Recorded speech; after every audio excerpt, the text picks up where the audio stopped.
things off here with California. And listen, I don't think this is any surprise to anyone that's been in the industry for any amount of time, but things not looking great.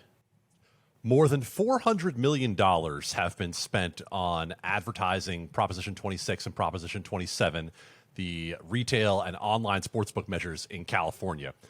And it is the surprise to me that we are talking about how both of these measures are going to go down in flames. It's one thing to say that they're going to lose. It's another to go by the LA Times poll that we saw come out yesterday that says that the Prop 27 measure has as much support as the name of the proposition, 27% at the moment for Prop 27 for the online, and then 31% for Prop 26, the tribal retail initiative. And so I think it says a few things. First of all, it goes to show that negative advertising works. Everybody hates it, but negative advertising 100% works because you have had some nasty ads going back and forth on both sides of this, and you have campaigns that are willing to spend to get their people to go against what they want them to go against. So here we are. Where we're likely going to end up, Matt, is we're likely going to end up with both of these measures failing, which tribal representatives have said, we're fine with the status quo. We have no problem with that because we know that their biggest fear is that DraftKings, FanDuel, et cetera, come in and start online casino. They don't really care about sports betting. They care that the others would come in, start online casino, and keep people from coming to their properties. I've had people ask me, well, what comes next, Adam? Well, what comes next is a whole lot of nothing at this point because we've seen how poorly things have gone trying to go the legislative route. We're about to see how poorly things are going to go by the ballot route, and that doesn't leave anyone who wants to come in from out of state without coming up with a solution that the tribes approve with many options. Adam, it's one of those things where, being able to watch the local feeds of the various sports networks, I was getting some of those ads, as I was just watching the Shohei Ohtani play or whatever it might be. And, listen, the traditional political ads we get, this guy's corrupt and this person can't be trusted and all the stuff like that. Like, you get what you get with that. And it's basically like, is it patently false? Not really, whatever. Like there's no way at least to prove it.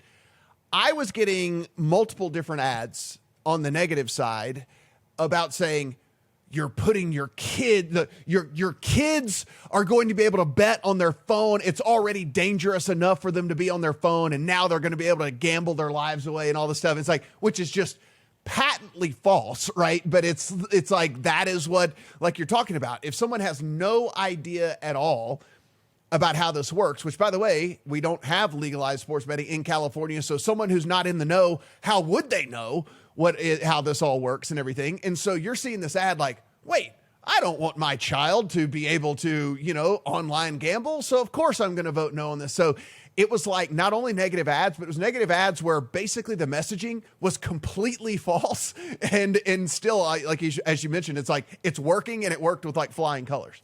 Yeah, let's talk about that ad in particular, Matt, because that is a disingenuous advertisement where you have a mother talking about how her son could be exposed to online gambling. And they show all these images of the kid sitting at the dinner table on his phone, the kid in his room on his phone.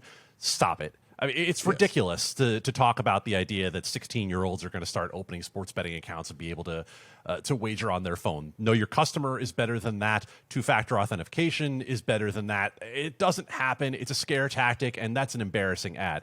It's not as embarrassing as the ad that the No on 27 people ran trying to shame Boston and New York people by saying 90% of the profits are going to go to Boston and New York, and showing these ridiculous caricatures of people with New York and Boston accents talking about how dumb people in California are.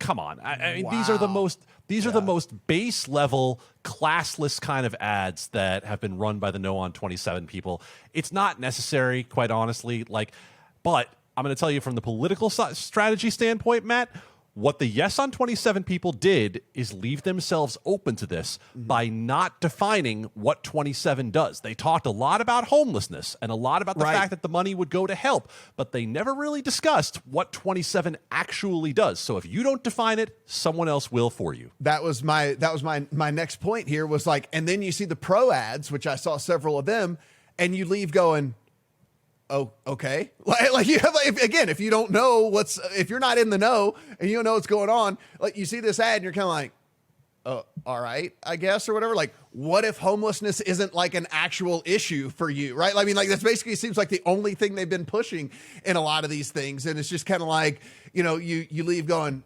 okay, so we get sports betting to deal with that. I mean, cool, I guess. Like, I don't know. But like you said, like you don't define, like, no, this is highly secure, highly safe, several levels of authentication. Like all of that should have been laid out. All of that should have been defined. And as you said, like that was just not the strategy, which is just bonkers to me. Because again, you and I don't do this for a living. Like we're not ad people. We're not whatever. Like they could have come to us and we could have put together a better ad. Oh, without question, Matt, because look what happened in California and then also look what happened in Florida. And basically what you're going to see is these big companies have not done well when it comes to running their campaigns, right? They managed to not qualify on the ballot in Florida because in Florida, what the tribes did is they basically went out and got all the signature gatherers and paid them more to not be working for the ones who would be gathering signatures to get it on the ballot. And then in California, what we've seen is this strategy to pitch on homelessness when, as you mentioned, for some people, it's not a big deal. For some people, homelessness works the other direction. They look at homeless people and look down upon them. And so, there's not really a call to action when it comes to the sports betting side that I think was going to work in that regard. But trying to avoid it entirely, that seems like a bad plan. The ads that they ran where the 3 tribes that have signed up with them talked about how they're small tribes and they don't get the same impact as the large gaming tribes do. I think that had potential to work a little bit for them, but otherwise they just didn't run a very smart campaign in what was likely an underdog in the first place. Sure. But I think both of us agree that it's just kind of like, yeah, it was a long shot anyway, but it's like you didn't really give yourself the best chance to succeed, I don't think, at the end of the day with all this.